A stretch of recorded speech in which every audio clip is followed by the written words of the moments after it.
Hello, hello, bienvenue dans cette émission Tout est possible, il suffit d'y croire.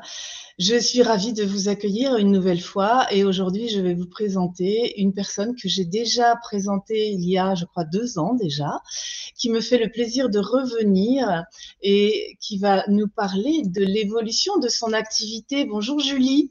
Bonjour Chantal, bonjour à tous. Oui. Je suis tellement ravie de te t'avoir à nouveau avec moi parce que du coup ton activité évolue et c'est intéressant de pouvoir en parler. Donc tu vas te représenter rapidement parce qu'en fait, si vous voulez, il y a une interview, donc il y a, je crois que ça fait 2 ans, hein, je sais pas si tu te Mm, souviens, mm, mais mm. ouais. Et tu avais expliqué ton hypersensibilité, tu avais expliqué tout le processus pour en arriver à ce que tu fais aujourd'hui. Donc, tu vas nous en reparler brièvement. Mais sur cette interview, il y avait tout le détail. Donc, aujourd'hui, on ne va pas Mm, s'éterniser là-dessus non plus. mm. Donc, je te laisse te présenter Oui, et puis bon, après, ben, on parlera de l'évolution de ton activité. d'accord. Eh bien, effectivement, donc moi, j'ai Julie Baudouin. Je suis aujourd'hui géobiologue radiesthésiste. Comme tu le disais, oui, Chantal, eh bien, je suis un parcours de personne hypersensible qui a parfois mal vécu tous ces ressentis qui arrivaient parfois en masse, en vrac et surtout sans identification de savoir mais qu'est-ce qui m'arrive, qu'est-ce que c'est, est-ce que je vais pas bien. Donc, j'ai eu un parcours, on va dire, médical, une errance médicale pour m'apercevoir au terme de plusieurs années qu'au fond, ce n'était entre guillemets juste que de l'hypersensibilité à d'autres choses extérieures, alors des changements de pression atmosphérique, et ben effectivement des veines d'eau, des courants de sources d'eau qui passent sous la terre, les ondes, les Wi-Fi, etc. Enfin voilà, donc une masse énorme, hein, beaucoup plus que ça encore. Donc j'ai été accompagnée, j'ai été formée, j'ai beaucoup lu, beaucoup expérimenté. Et là, du coup, aujourd'hui, effectivement, depuis plusieurs années, j'exerce dorénavant à titre professionnel et même depuis le 1er janvier, désormais, exclusivement, je suis donc géobiologue radiesthésiste. Alors, principalement, j'interviens à faire des expertises, donc dans les habitats. On m'appelle en général parce que les gens ressentent une fatigue. Leur maison, elle est bien située, elle est tout ce qu'il faut bien, mais les gens ne s'y sentent pas forcément bien, ou alors ils se réveillent fatigués, et anormalement fatigués. Donc souvent, c'est quand même les problématiques de sommeil qui est la première raison des appels. Donc moi, mon travail principal au départ, c'est effectivement de faire toute une expertise, d'aller ressentir le lieu, ce qu'il y a dans le sous-sol, la mémoire des murs, l'influence voilà, géotellurique et également les mesures de pollution électromagnétique. Donc ça, c'est mon activité effectivement principale. Ouais. Voilà. Et tu disais que Ouais, excuse-moi, je rebondis un petit peu là, juste pour quand tu parles des personnes qui sont en difficulté chez eux, quoi. Ils se rendent compte qu'il y a quelque chose qui va pas, ils ont tout exploré et souvent on finit par se dire bah, c'est peut-être la maison. Mais dans une même famille, il y en a qui ressentent et d'autres qui sont très bien dans la maison en fait. ah ben oui, effectivement. Alors aussi, c'est pas aussi surprenant. Ça peut être en fait n'importe quel type de. Soit il y a des enfants qui sont sensibles puis les parents le sont pas. Ouais. Donc c'est assez rigolo parce qu'il peut y avoir eu des problèmes. Moi, quand j'arrive, parfois il y a un problème, il y a un problème de communication, ou alors il peut y avoir des problèmes aussi au niveau d'un couple. C'est-à-dire que c'est soit l'homme qui est plus sensible ou la femme, ou en tout cas, ou ça dépend qui est positionné où. C'est-à-dire que sur un Mm, même lit, mm, bah, il peut y avoir une veine d'eau qui passe ici, et puis bah, du coup l'autre qui dort ici va très bien et comprend pas pourquoi l'autre ne mm, dort pas bien. Alors que quand mm, on dort ailleurs, bah, tout va bien, mais quand on est à la maison, ça va pas. Qu'est-ce qui se passe? Alors du mm. coup, des fois j'arrive, bon, moi j'ai été formée il y a plusieurs années aussi en programmation neurolinguistique qui me permet de justement de pouvoir entre guillemets, alors pas faire un coaching familial, mais parfois j'arrive, on est en limite de la crise parce que parfois il y a des Mm, gens qui dorment déjà plus ensemble depuis plusieurs mois parce que mm, justement il y en a un qui dort tellement pas bien et l'autre dort bien. Donc j'arrive, les gens font déjà chambre à part. ouais. On est des fois au bord de la rupture de communication ou la rupture tout court. Donc en général, je suis la dernière roue du carrosse, comme tu dis si Ouais. bien. Soit au niveau du couple, il faut qu'ils arrivent à comprendre pourquoi dans cette maison alors qu'ailleurs ils vont bien et que dans cette maison ils vont pas bien. Ou alors au niveau santé, effectivement, il peut y avoir des gens qui ont été, alors je connais tellement bien le sujet. Ils ont été eux aussi dans une errance médicale, ils ont tout fait, des IRM, des scanners, des Doppler, des électrocardiogrammes, et tout le monde leur dit vous allez bien, c'est dans votre tête. Donc en gros, en général, la dernière personne qui est appelée, ça va être moi. J'avoue aussi que j'ai un large réseau de thérapeutes qui m'ont accompagnée il y a plusieurs années pour m'aider à me sentir bien. Ça peut aller de l'ostéo, l'acupuncture, la kinésio et j'en passe. Et aujourd'hui, ce réseau me renvoie et on se renvoie mutuellement du coup des clients, parce que si effectivement quelqu'un de manière récurrente va tout le temps chez un ostéo pour les mêmes raisons, eh bien, il se trouve qu'il y a un moment, la personne peut se dire vous pourriez peut-être faire appel à un géobiologue parce que peut-être que le problème est de votre maison et non pas que de vous-même toute seule. Donc voilà, c'est très holistique. Donc voilà, moi j'interviens principalement dans les maisons, mais après, effectivement, on est vraiment sur un autre réseau de partenariat pour effectivement la santé globale de la famille, du lieu avec ses habitants, etc. Trouver l'harmonie finalement sur toute la ligne. Oui, c'est ça, et c'est ça ce que j'avais beaucoup apprécié lors de ton première interview, parce que tu avais expliqué donc ton cheminement, mais ça veut dire que cette hypersensibilité, si on n'arrive pas à la percevoir, à la comprendre, à mettre des mots dessus, eh bien on peut en avoir vraiment des maux, des maladies, quoi, en fait, très importantes, hein, c'est ce que tu avais expliqué. Et donc ça, c'est intéressant qu'on le redise là aujourd'hui, parce que si vous vous sentez pas bien et que tout le monde se sent bien dans la maison, mais peut-être que vous avez une hypersensibilité qui est là, et que toi, du coup, tu vas aider les personnes à en prendre conscience. Et puis après, moi, je suis vraiment dans cette éthique, et c'est ce qui me caractérise, je le sais, et je tiens toujours à ça. C'est que moi, je suis arrivée, on m'a pas fait de don. C'est très important pour moi, et je crois que c'est le leitmotiv, c'est on ne m'a pas fait de don dans la vie. Je l'ai découvert, voilà, a fortiori. Alors, on peut se dire, bah oui, mais il y avait certainement une de tes grand-mères ou un truc comme ça. Peut-être. En tout cas, pour moi, il n'y a pas d'élitisme, il n'y a pas de moi, j'ai le don et toi, tu l'as pas. Je peux pas être là-dedans. Et du coup, partant de ce postulat, c'est plutôt de se dire, et c'est clair, je l'ai déjà dit, mais je crois que c'est l'image qui est la plus importante pour moi, c'est de se dire on est tous comme un tube. Plus on est dans le présent, plus on est aligné entre le ciel et la terre. Si on est tout le temps dans le passé ou dans le futur, on crée des nœuds, des coudes à notre tube, donc c'est quand même moins facile de recevoir des informations. Et au même titre, de pouvoir s'aligner entre la tête, le corps, l'âme, et d'être aligné. Et plus on a des croyances, parce qu'il y a des gens on pourrait se dire, ils sont pas sensibles, finalement, ils dorment à un endroit qui est pas top, ils arrivent quand même à dormir.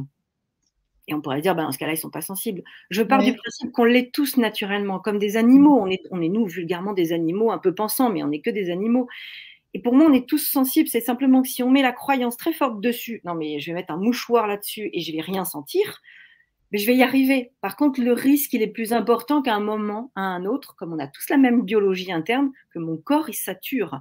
Tout ce qui est rayon, tout ce qui est information comme ça, pour moi, il faut le voir comme un capital de soleil. C'est-à-dire qu'au bout d'un moment, notre peau, on peut très bien se dire « Oh, moi, je ne prends jamais de coup de soleil, je bronze. » Oh, super, tu bronzes, oui. Au bout de 20 ans, 25 ans de soleil intense, on en reparle. À un moment, la peau, elle sature, elle fait des taches brunes et elle ne peut plus, elle sature. Là, c'est un petit peu la même chose, c'est-à-dire que on l'est tous naturellement, on doit veiller à avoir un habitat sain parce qu'on a un certain capital. Et qu'à un moment, le capital, il peut saturer. Si on a été trop exposé à des choses qui sont négatives, on peut tout à fait saturer. Donc, pour un même habitant, le capital ne peut tout à fait ne pas être le même et saturer plus tôt. Et puis, certains vont pouvoir être très forts pour mettre des mouchoirs dessus. Maintenant, c'est vrai que c'est rigolo, les gens qui m'appellent pour faire le diagnostic dans leur maison, que ce soit l'homme, la femme, les enfants, c'est rigolo. J'aime bien avoir tout le monde, moi, pour pouvoir justement les rencontrer et puis créer un peu de pédagogie. On en reparlera un peu, mais c'est justement, je m'aperçois que je leur demande jamais toujours de me dire rien pour ne pas que mon mental intervienne. Donc, je suis vierge, ils m'appellent, ok, vous m'appelez, mais on discutera de vos ressentis après. Mais ça, c'est rigolo parce que souvent, c'est « Ah, tu vois, je te l'avais toujours dit que sur ce canapé-là, je me sentais pas bien là. » Et en fait, on s'aperçoit que les gens, ils ont leurs réponses, en fait. C'est juste qu'ils n'ont pas les mots mais souvent, ou même, ils ont des fois acheté une maison, ils disent « Ah ouais, je l'ai toujours senti quand même que Mais bon, on l'a acheté parce qu'elle était pas chère, elle était bien située. Donc, mais ils ont leur réponse, en fait. C'est juste qu'il faut qu'ils se fassent confiance dans leur ressenti. Et ça, c'est vrai qu'effectivement, aujourd'hui, il n'y a pas grand-chose de proposé pour ça. Et ça a été ton chemin, parce qu'en fait, tant que tu n'avais pas compris, tu avais des maladies. Et aujourd'hui, tu as compris et tu n'es plus malade.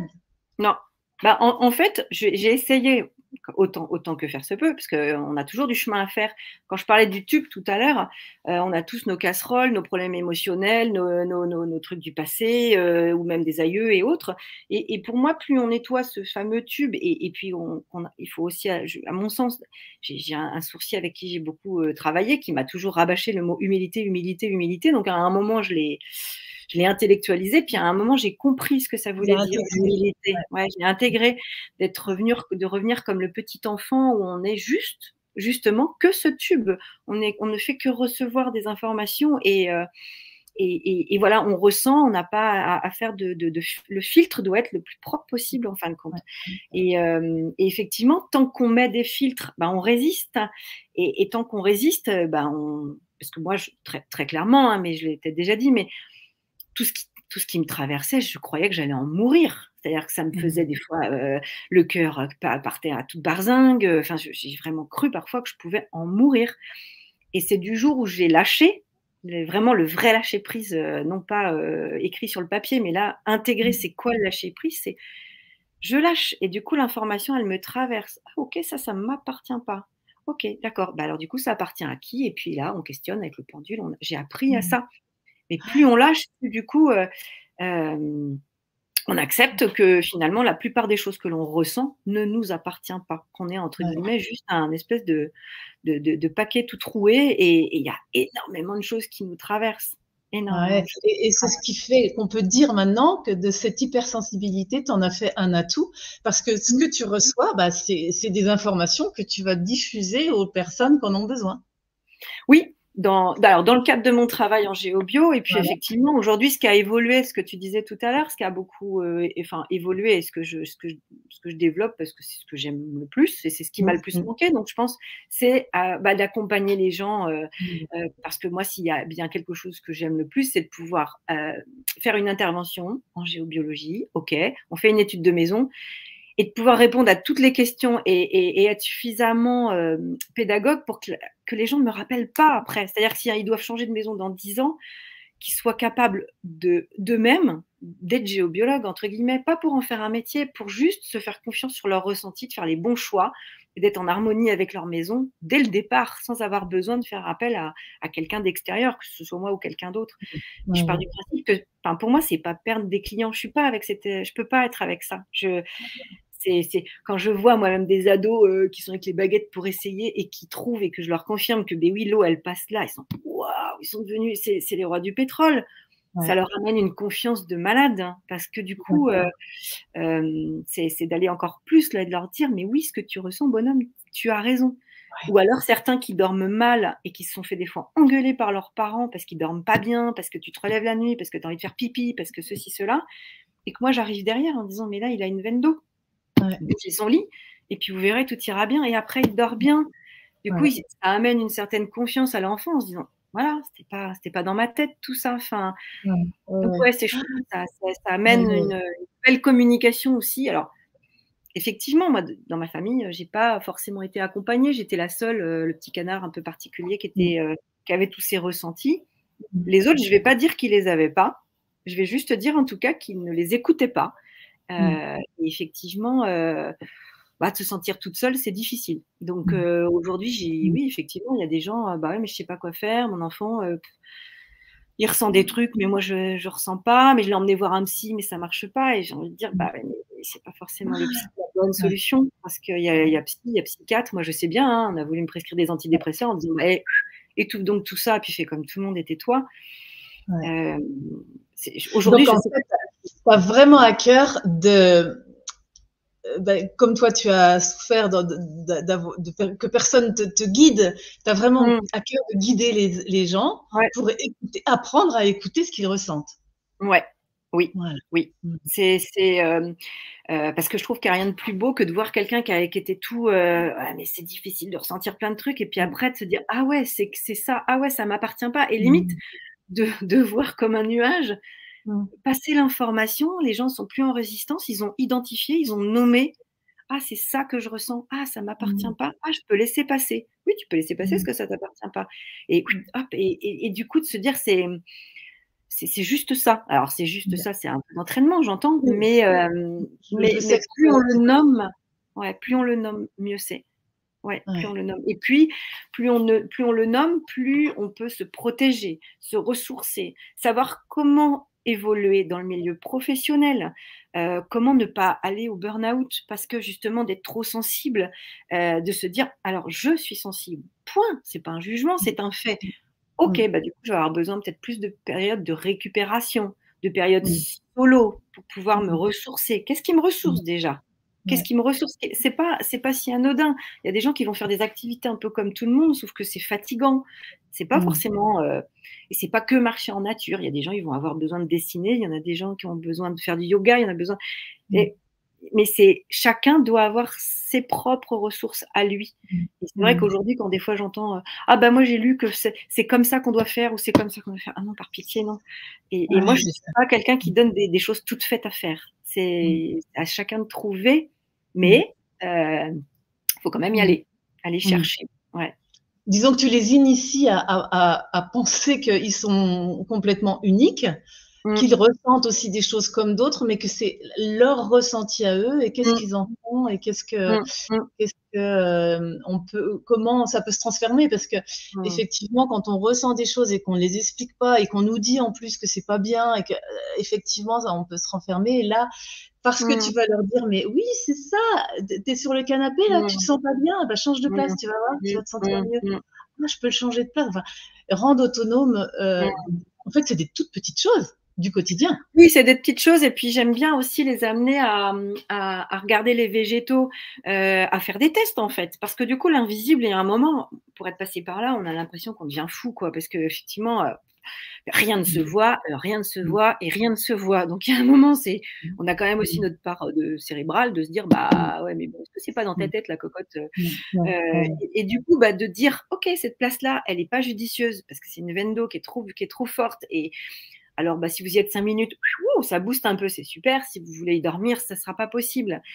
Bah, on fait un exemple. Mettez une plante verte pendant un moment. Allez pas jusqu'à la faire mourir, mais en tout cas, observez-la, observez son comportement. Si elle commence à jaunir, à monter des signes de faiblesse alors que vous la soignez de la même manière que là où elle était avant, en fait, tout ça, c'est « Ah ouais, ok, je peux le visualiser » et de faire ce genre de petits jeux-là, ça permet aussi de visualiser, de se dire « Ah ouais, non, je ne suis pas si fou que ça, quoi. » Ça va même jusqu'à, moi je sais que j'ai une amie qui m'avait fait appel, elle avait une veine d'eau, et son canapé était dessus, et quand elle y était, ça la fatiguait, elle a déjà des problèmes de thyroïde. Donc effectivement, elle a changé ce lit de place, et elle s'est aperçue, ah ouais, donc même au niveau des prises de sang, c'est-à-dire même son taux de au niveau de sa thyroïde, son hypothyroïdie, avait montré des signes de vraiment une belle nette amélioration. Autre chose, et après elle a une vie saine à côté, mais... Et un jour, elle oublie. C'est-à-dire, les mois passent, elle oublie et elle rechange son canapé de place pour machin et elle remet là où il y avait la veine. Donc, et elle me reparle de ça. Elle me dit, ah, je comprends pas, mes taux, ils ont bougé. Et du coup, sur le coup, je percute pas plus. Et puis, elle me redit, bah ouais, j'avais bougé, j'ai mis le canapé là, machin. Je dis, bah, je rigole parce que je dis, mais t'as oublié, du coup. Et donc, voilà, même.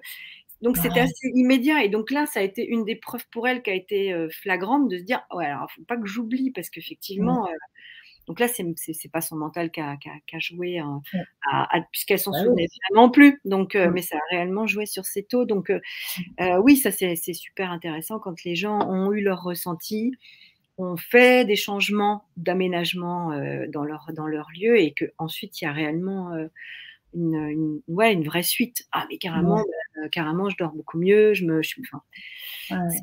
Donc ça, effectivement, tu vas à domicile, tu fais les études, tu fais un accompagnement.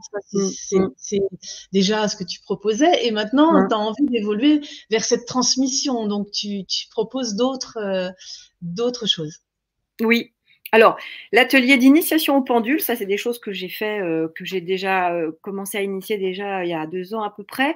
Donc, l'atelier d'initiation au pendule, on est vraiment sur des exercices de radiesthésie. Donc là, maintenant, je le propose vraiment sur la journée, parce qu'une demi-journée, c'était très court et trop court.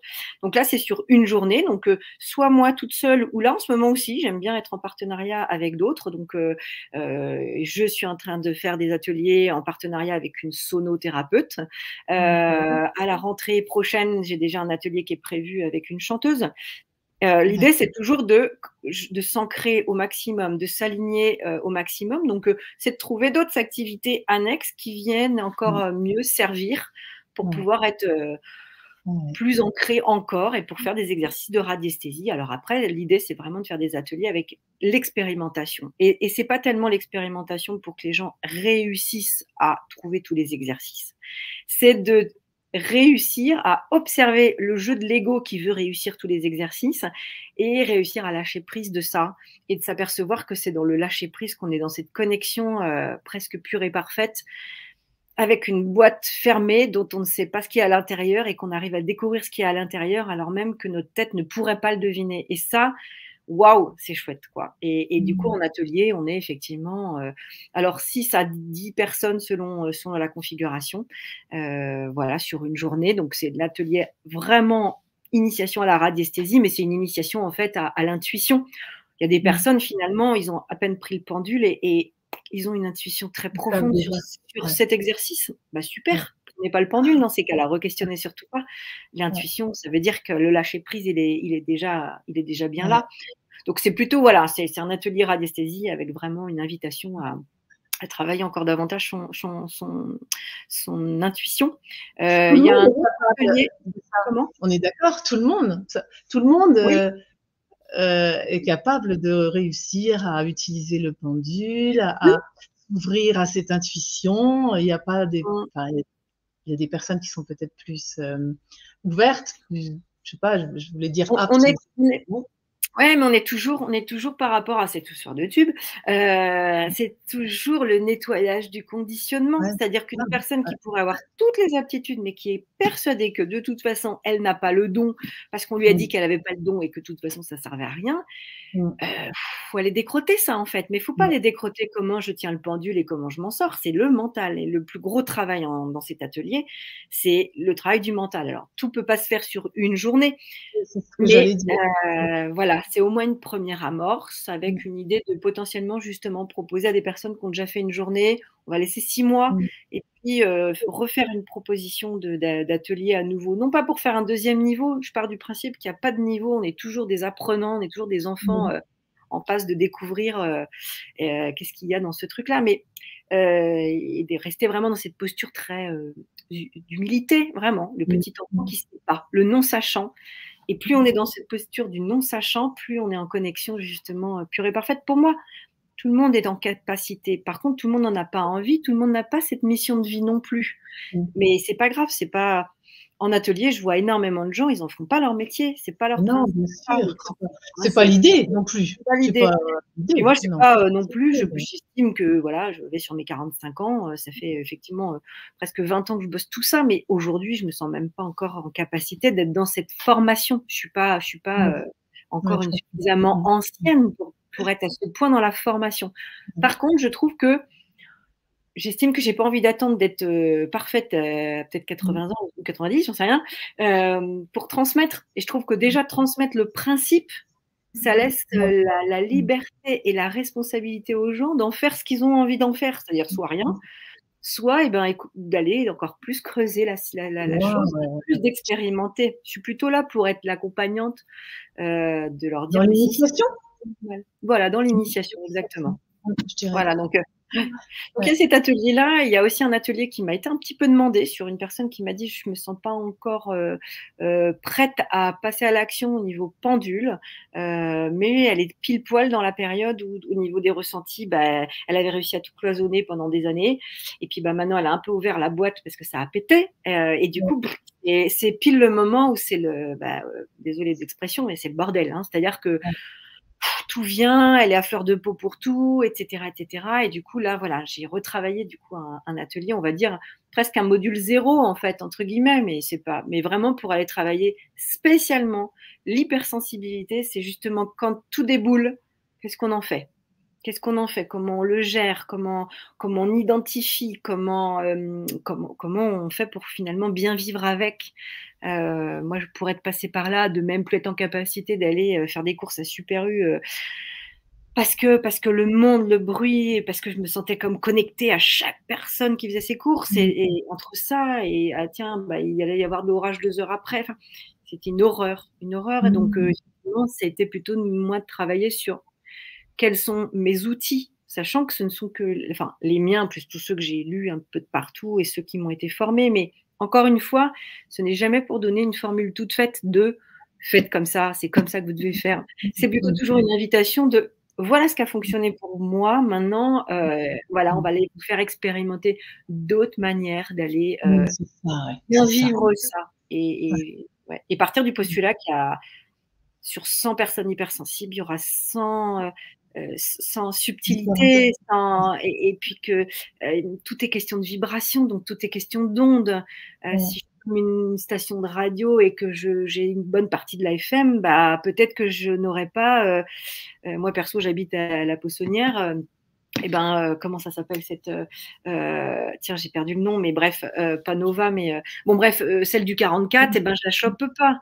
Voilà, c'est bon, bah, j'ai perdu le C'est une question de fréquence, mais ce qui fait du bien dans tes ateliers, j'ai ce sentiment-là, c'est qu'on peut se sentir compris, écouté et apprendre à se comprendre, à apprendre à apprendre et apprendre à se comprendre, ouais, c'est ça. Voilà, à comprendre son propre mode d'emploi. C'est une première approche, on va dire, hein. Bien sûr que ça va pas se faire comme ça et c'est pas toi qui vas donner toutes les ficelles parce que c'est à chacun de devenir autonome et c'est ça qu'on a envie de faire transmettre comme message aujourd'hui, c'est que chacun peut devenir autonome s'il comprend son ressenti et du coup, il peut en faire quelque chose.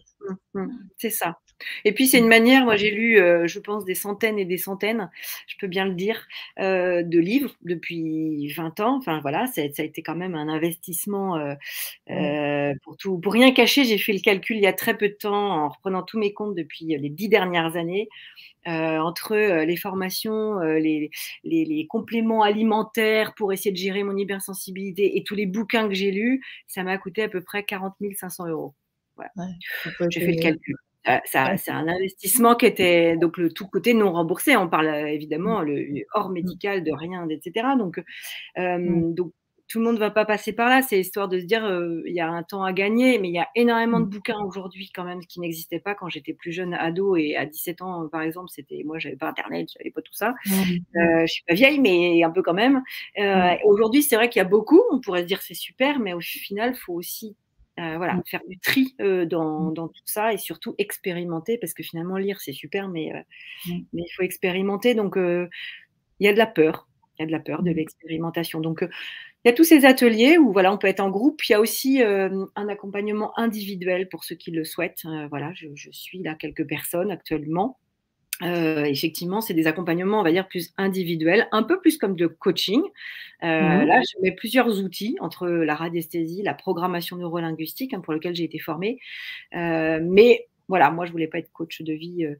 Moi, c'est vraiment que je voulais rester toujours dans ce côté accompagner des personnes pour lesquelles c'est effectivement cette hypersensibilité qui leur tombe dessus entre guillemets, qui a toujours été là, mais qui s'ouvre à leur conscience et savoir ce qu'on en fait. Donc des accompagnements individuels et puis pour la rentrée prochaine, là c'est en préparation aussi, des écritures, des conférences avec une idée, un petit défi, on va dire, d'aller préparer réellement des conférences à proposer en entreprise pour parler de ces sujets justement. Alors, toujours l'hypersensibilité, mais comment reprendre le pouvoir sur soi, comment être intuitif, comment être un manager hypersensible, comment être une personne hypersensible dans une relation d'équipe et comment voilà, autour de tous ces sujets-là, alors après, avec éventuellement des projets, des sujets de commande qui pourront m'être commandés, mais c'est vrai que vraiment autour de cette idée de En fait, j'ai travaillé dans la fonction publique avant et j'ai un peu souffert de tout le monde doit faire pareil.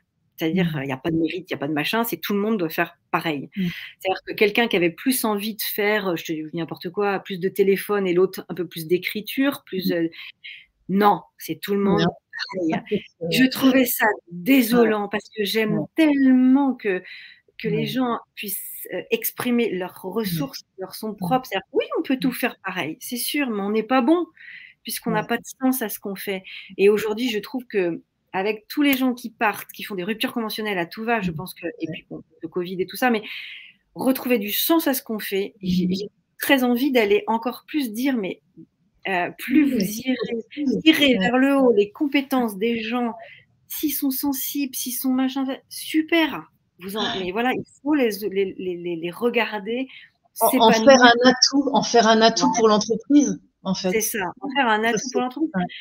Parce que sinon, on brime les gens et au bout d'un moment, c'est burn-out assuré parce que les gens, ils sont trop loin de leurs valeurs qui leur sont propres, trop loin de leurs croyances, etc. Et ils sont loin d'eux-mêmes. Et aujourd'hui, j'ai quand même ce sentiment qu'il y a un revirement qui est en train de se mettre en place où les gens, ils n'ont plus envie de faire le sacrifice d'eux-mêmes. Ils ont bien compris qu'ils seraient avec eux-mêmes jusqu'à la fin de leur vie et que se trahir tout le temps à un moment.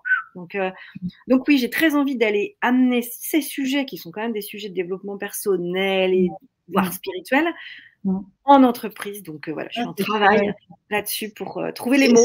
Je pense que c'est vraiment le bon moment parce que je suis sûre qu'il y a des entreprises qui aimeraient évoluer vers quelque chose de plus individuel, de plus, de mettre les gens en avant et de leur permettre d'aller écouter ce qu'ils peuvent mettre à profit pour l'entreprise. Mais c'est pas si simple. Et effectivement, moi, je pense que là, c'est vraiment un bel. C'est pas si simple. Et puis, effectivement, aujourd'hui, on est quand même parfois sur un absentéisme, une flexibilité tellement à outrance qu'ils ont même du mal à recruter. Enfin, en ce moment, il y a quand même pas mal d'entreprises qui ont du mal à recruter. Et on voit bien que si on augmente les salaires en tant que patron, ça ne suffit pas. Ok, qu'est-ce qu'il doit y avoir d'autre? Il faut aller chercher ce qu'il doit y avoir d'autre et proposer justement le petit plus et même faire des conférences autour des pollutions électromagnétiques. Quand on peut comprendre que parfois, sur 5 bureaux, il y en a un, et personne ne comprend pourquoi. Bah oui, mais pourquoi lui, il est toujours en arrêt? Pourquoi elle a machin? En fait, de comprendre que derrière, il y a une grosse armoire électrique qui fournit tout l'étage et qui emmène des pollutions terribles et que si on met à chaque fois quelqu'un, la personne va être malade et que c'est pas qu'une question de personne, c'est une question de positionnement. Là aussi, c'est trouver la sérénité et la santé pour notre personnel sur tous les plans, sur le plan physique, sur le plan émotionnel et sur le plan limite spirituel, enfin, et sur tous les plans. Voilà, trouver le sens vraiment à leur vie pour pouvoir éviter d'avoir des absentéismes et fidéliser limite en fait les personnes. Donc oui, j'ai vraiment envie d'aller travailler sur tous ces sujets. Ouais, ça, c'est un super projet, franchement. Et donc ça, c'est à partir de septembre, tu sens prête? Oui, là, je suis à fond je suis en train d'écrire, je suis en formation à Paris au mois de juin.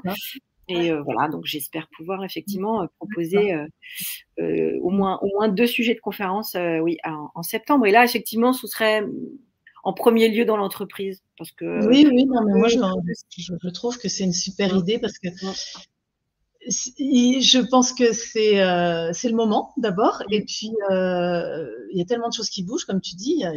Les gens trouvent plus. Il y a plein de travail et il y a quelque chose. L'équation, elle se fait pas. C'est qu'il y a quand même un problème. Et je pense que là, c'est hyper intéressant ce que tu proposes. Bravo.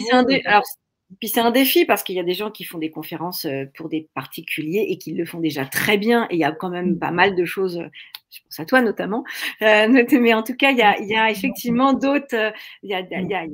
Et effectivement, c'est déjà des gens avertis, on va dire. Des gens qui vont aux conférences proposer dans tel lieu ou tel lieu. C'est déjà des gens avertis. Je crois que j'ai envie d'être dans ce petit défi-là, un petit peu, d'aller trouver les mots, moi qui aime beaucoup écrire et lire. Et puis communiquer aussi, d'essayer de trouver les mots justement pour faire passer le message parce que à des gens non avertis, et là c'est un peu plus compliqué, leur faire bien prendre conscience de l'intérêt qu'il y a. Donc, et bravo, parce que c'est effectivement un défi et il faut avoir envie de le relever. C'est pas évident. On en reparle en septembre, octobre. Non, mais je te vois tout à fait faire ça. Et puis, tu es tellement passionnée, c'est passionnant quand tu parles. Et J'adore. Merci pour Merci Chantal. Ouais. ces choses-là. Est-ce que tu vois autre chose à rajouter par rapport à cet accompagnement-là que tu mets en place? Est-ce qu'il y a autre chose? Non, Non, il y a pas. Non, c'est plutôt ouais, expérimenter. Mm. Et puis effectivement, après, je sais qu'il y a des personnes qui ont pu des fois juste me poser des questions sans forcément que j'intervienne chez eux. Et c'est vrai que j'ai envie que ça circule, je crois. En fait, c'est comme tout, comme les nœuds énergétiques pour lesquels on se crée des maladies. Bah, de la même manière, je me dis, j'ai tellement reçu de personnes, d'autres, etc. Il faut que ça circule et il faut que ces informations circulent et que les Ouais. expériences circulent et que même les gens puissent faire des expériences. Et même moi, je suis là, ah ouais, t'as réussi à faire ça. Oh là, moi, j'ai pas réussi, je vais essayer. Enfin, Ouais. d'être comme des enfants, redevenir vraiment dans l'émerveillement et pas. Je crois que j'ai déjà dit, mais j'aime bien le répéter aussi. Pour moi, c'est un domaine qui est très sacré, mais en même temps, c'est important de le désacraliser et de se sentir comme un enfant qui va chercher un trésor et qui ne sait pas du tout ce qu'il va chercher, quoi. Pour pas être dans l'ego, pour pas être dans j'ai une obligation de résultat.